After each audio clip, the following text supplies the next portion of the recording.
Hey, my name is Mohammed Dorab, and in this video I'm going to talk about the data pool. Now, if you do have any questions about this topic, leave them in the comments. I also have links and things that I mentioned in this episode in the notes below.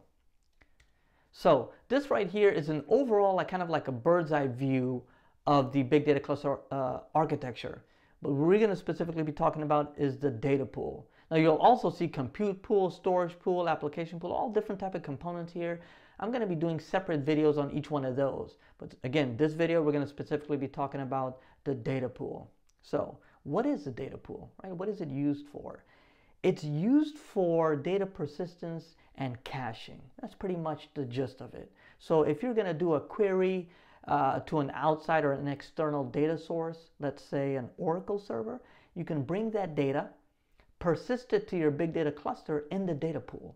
So when you want to query that data again, it's already available for you. You don't have to go through the network and maybe that server that you're getting it from, let's say the Oracle server, doesn't have that much RAM, it's slow, right? Not that many CPU cores, whatever the case may be, and it takes too long. The first time you do it, you dump it in a data pool, and then you're good to go, right?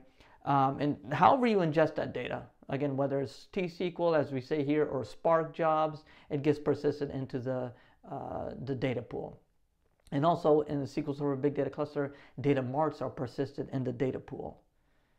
So again, the data pool allows you for the creation of scale-out data marts, right?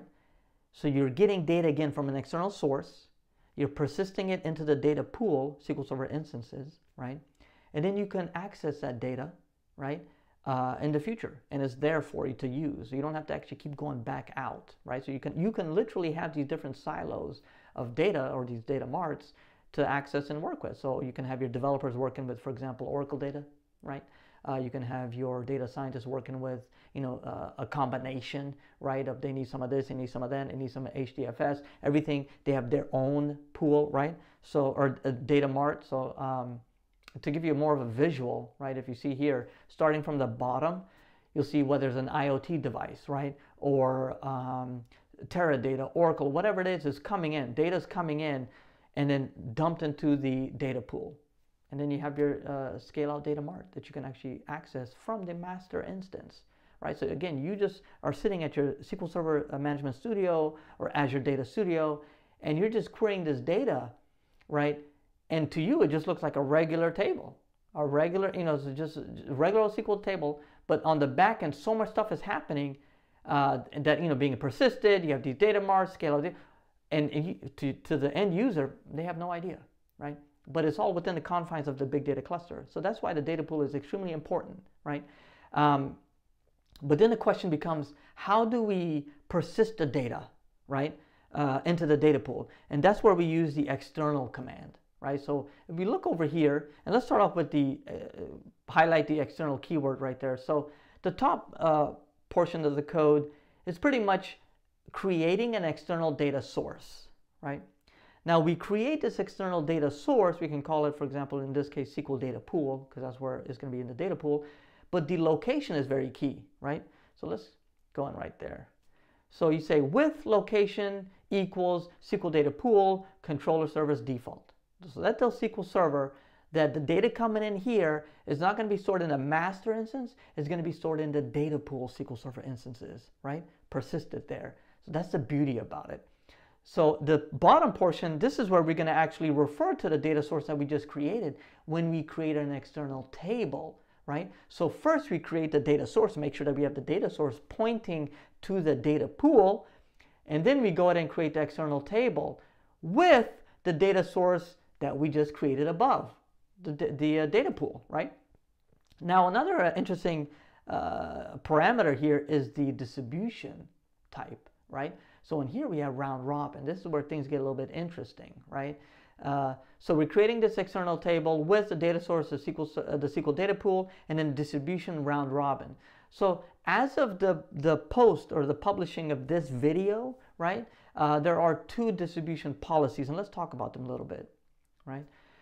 You have round robin, which we saw in the previous example, and then we also have replicated, right? So round robin pretty much means that we're going to be taking the data, splitting it or against sharding, right? Split it against the sharded tables, right? So all that means is you take a portion of data, split it. So if you have 100 rows, let's say you take 50 rows, and you put it into instance 1, right? And then you take the other 50 rows or 50% of the data, give or take, right? And put it in instance 2, right? And those two instances don't communicate with each other. All the communication is being done from the master instance, right? But it's being sharded or split evenly among the instances in the data pool. So that's the round robin option of distribution, right? The replicated is actually making copies of each, right, in it. So if you have 100 rows of your data, it's going to be available in the instance 1 and instance 2. So let's go ahead, and that's usually for reference tables, dimension tables, things like that. But if you have more of a larger amount of data that you're trying to shard against tables, the round robin will be a lot easier, a lot more efficient for queries. So let's actually get a visual, because I like to see things to believe them, right? It makes a lot more sense. So I created this little image for you. Now you see here, you have data pool instance 1, and below that database instance 2, right? And you have this data, and this is a round robin distribution. So what do we do here? We split the data and dump them in.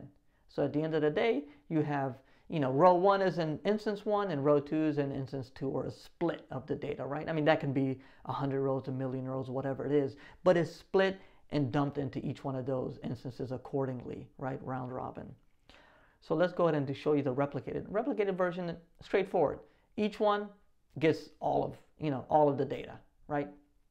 So if you have a reference table, you want it available on both of the instances in the data pool, you choose a replicated option when you create that external table, right? So a couple notes I wanted to bring out about the data pool. Number 1 is by default, you only get one data pool, right? With 1 or 2 SQL Server instances. Now, you can have up to, I believe there's like 8 instances supported by Microsoft. You'd probably want to hang around 2 or 4 instances, and it all depends on your workload, but by default, when you deploy big data cluster, you will have two instances running. Now, in terms of scaling, again, if you have 2 instances in your data pool and all of a sudden you create 2 new instances, so now you have 4, you will have to repopulate the tables, meaning you have to drop the data into 2 and then repopulate it so that round robin or the replicated feature can split it among all 4. So that's one thing that you want to note. The recovery model is full. It cannot be changed, so you're stuck with it being in full. Backups are initiated from the master instance, by the way. All DML and DDL statements that you can do or you can apply to the data pool instances are executed from the master instance, right? So that's the overall architecture and job of a data pool. I'm super excited. There's a lot more in the notes. If you look at the notes, I have a blog post that kind of goes into the Kubernetes side, and you start to see the different services running in the data pool. Didn't want to show that in this video. I just wanted to kind of give you an overall deeper understanding of what the data pool does, right? We're going to be doing a lot more videos on the compute, storage pool, master instance, all the different aspects of the big data clusters. I'm super excited to post these videos and help you all out. Head on over to mohammeddarab.com, and if you're on Twitter, feel free to reach out. I hope you liked this video, was helpful. It's a short video. If you have any questions, leave them in the comments. Otherwise, I hope you like and subscribe to the video. Until the next video, take care and see you later. Bye-bye.